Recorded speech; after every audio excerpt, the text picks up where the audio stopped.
Hey Royals, this is Mademoiselle Mosley again. I hope I caught myself Royal Rough Riders. I'm gonna get it, y'all. I know I'm the one who changed it, so let's get with it. It needed to be changed. I'm gonna tell you why. After I say this, a man that realizes his error can change his direction. And when I say man, I'm not just talking about males, but I'm directing this towards men because this is what the topic is directed to. But females, you can do the same, women, men. But if a man realizes his error, he can change his direction. All you have to do is realize where your error is and turn it around to change it. It's in your power to do so. You don't have to stay, even though the stuff that we do at the mindset that we do it at, we did what we did, we can't change what was done. But when we realize our error, we could be that one to turn around and change it. When man realizes his error, he can change his direction. Yeah. So I want to say something to you all, the ones that's my Royal Rough Riders that been with me since y'all was royal. I've been doing this thing for a minute. For those of you that have been riding with me, I know it's been a royal rough ride. And that's why I changed y'all to Royal Rough Riders, because it's a rough ride going inside. It really is. But you have to get into what is bothering you so that you can do what it is that you were called to do.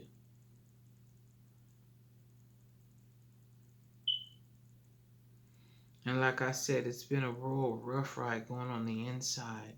And we have to stop blaming and start claiming. You know, you did this, you did that. We know who did what they did to us.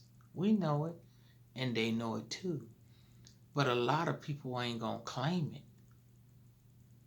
Even though we blame it, we have to claim it as what happened so that we can do what needs to be done with that happening.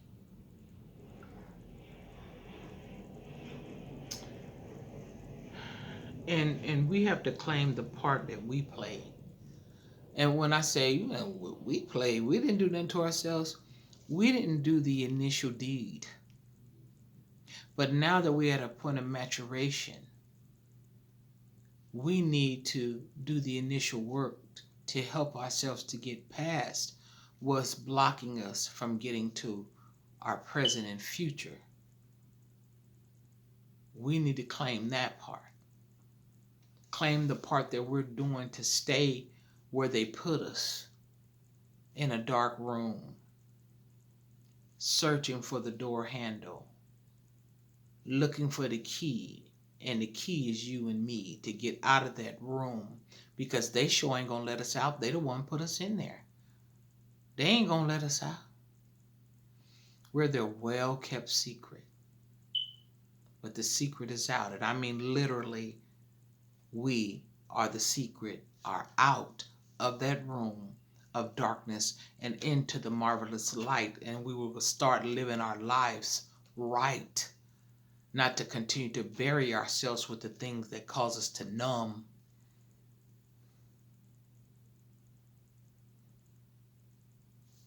Because to be numb means you don't feel anything, and I get that you don't want to feel anything, but you have to feel so the healing can become real.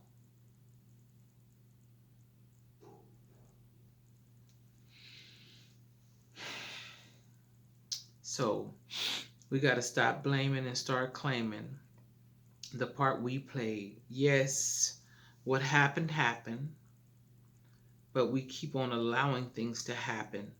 And because of the happening, like I said earlier, we're trying to numb the pain. And by numbing the pain, the hurt remains. That's why we keep on numbing it. Like I said before, Me truly and honestly, I don't believe that people are addicted to drugs or alcohol, whatever they sex, whatever they're using. Most of the things that they use was a source to numb them from feeling what they are addicted to not feeling. That's why they do the drugs, the alcohol, the sex. It numbs the pain. People are not addicted to a drug or alcohol or to sex. They're addicted to not feeling. And that thing that they do keeps them from feeling, so they keep doing it.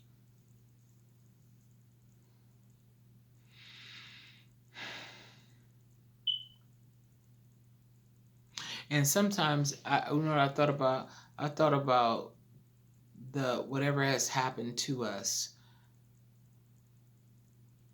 We keep doing it to us.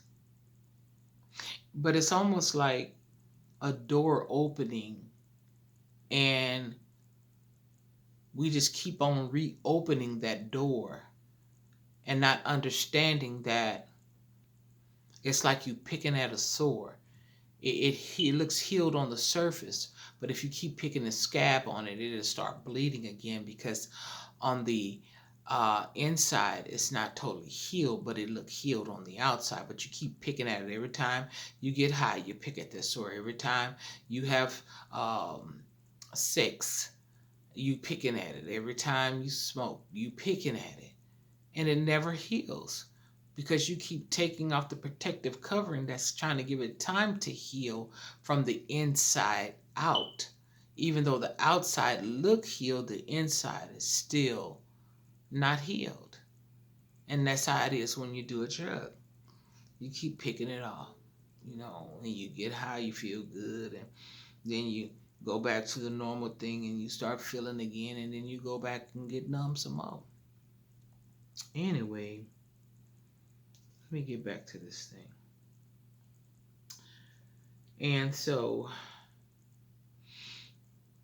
like I said, because of the happening, we try to numb the pain, because we try to remain in a relationship with people who cause the pain. See, sometimes we as people try to stay in relationships with people who cause the pain. And that's a lot of times the reason why we can't heal, because we're still trying to be with somebody who did what they did, whatever reason. Maybe they did what they did because it was done to them. But that is not what we need to deal with. We need to understand that we cannot stay in commune with someone who has caused us pain and not make us feel insane. Because this person trying to make it seem like nothing ever happened, and you trying to make it seem like nothing ever happened. And the thing about it is that what is happening to you, you're denying yourself the healing process.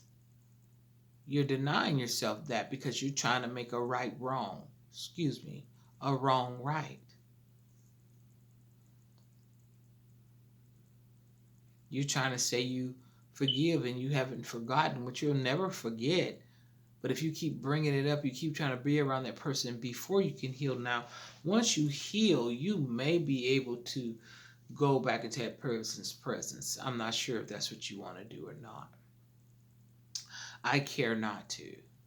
But sometimes, they're family members, and they ain't the little family gathering, the picnics and all that, so you have to see them. So I'm not going to get too deep in that. But yes, so we try to remain in relationships with people that cause the pain. That means that when you're around the person who has caused your pain or what you're going through, that means you have to take your pain that they give you. You have to take your pain and relieve it. Because see, you're around that person. It was okay, while everybody else was around, you were dealing with it to some sort, but actually no sort. But when you got alone, it's just like a movie. You replay it over and over again in your mind. So now you got to go take your reliever to forgive. And another thing too, let me take it real. To forgive doesn't mean you forget or you keep dealing with that person. If you forgive and you want to deal with that person, fine. If you haven't forgiven and you don't have to deal with that person because they're in the family. People keep pushing stuff like that, and I think it's very, oh, that happened 15 years ago. Well, okay, I'm gonna get done. Oh, they say, oh, that happened 15 years ago. You need to forgive. Hold on, man. You can't tell me how long it take me to do something. But anyway, um, and said, like I said before, to forgive doesn't mean you need to forget, and to keep dealing with this person who hurt you doesn't make you strong. People think you're strong. Oh, girl, oh, he around so and so and so, and she did him dirty. Excuse me, and he'll just smiling and talking to her. No, ain't none of that. I don't do that. But some people do all that faking and stuff and all that being strong. That's not being strong. That is tormenting yourself, actually. Unless you are that person who can truly do that and not feel any kind of way about it. I don't know if you are that person, but to me, that's not being strong. That is tormenting yourself. And I'm going to tell you why it's tormenting yourself. It's tormenting yourself, especially especially if they haven't admitted to their wrong. It's tormenting yourself, especially if they ain't admitted to you wrong, or they ain't even started to apologize to you. Not saying that you go to them, you need to apologize to me. To me, that's gonna push a apologize. It ain't gonna push a apologize. An apology is not pushed.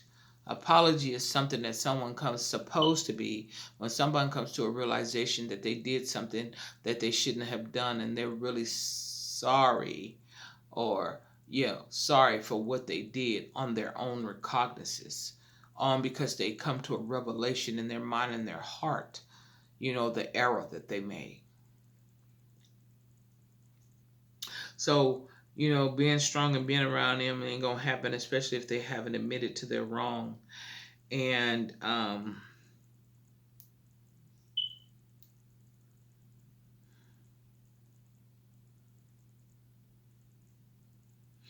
they take the accountability for what they did to you.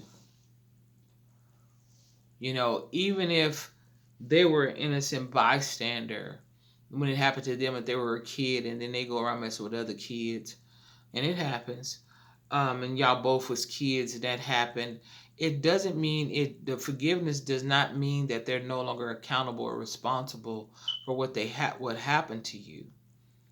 That's not what it is. You forgive people so that you can move past it. It doesn't mean you forgive them, you got to be around them, or you got to go through all of this stuff.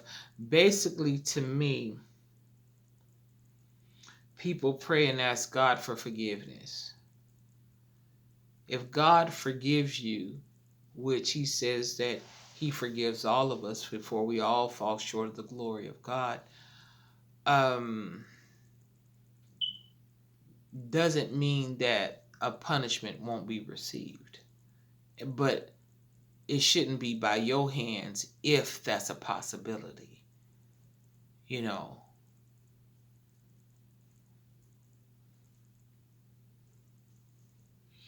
But they need to take accountability and admit they're wrong. Then maybe you can see yourself being around somebody that has erred you in such a way. But like I said, it's some people that I have in my family or had, because they're no longer on the face of this earth, that I would not leave my children with. I don't care how much they apologized. I don't care about their accountability. It's a point in fact that I know that you have that duplicity. And this ain't, holding you or, never forgiving you. It's just that I'm not going to allow my children to be around someone who has already violated me. It just doesn't make sense to me. I don't care how much you apologize. I forgive you. If God forgives you, or if you ask God to forgive you, if you believe in God, or however you do your thing, but you're not going to be around my children. That people that have violated me that I know are that way. Some people do truly and honestly change.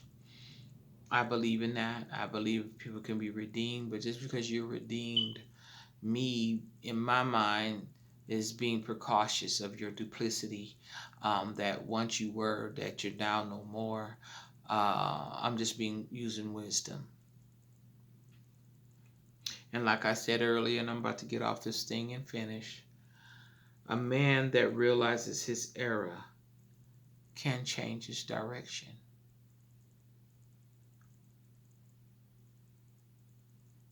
But a lot of people, they can change their direction, but some people make a U-turn.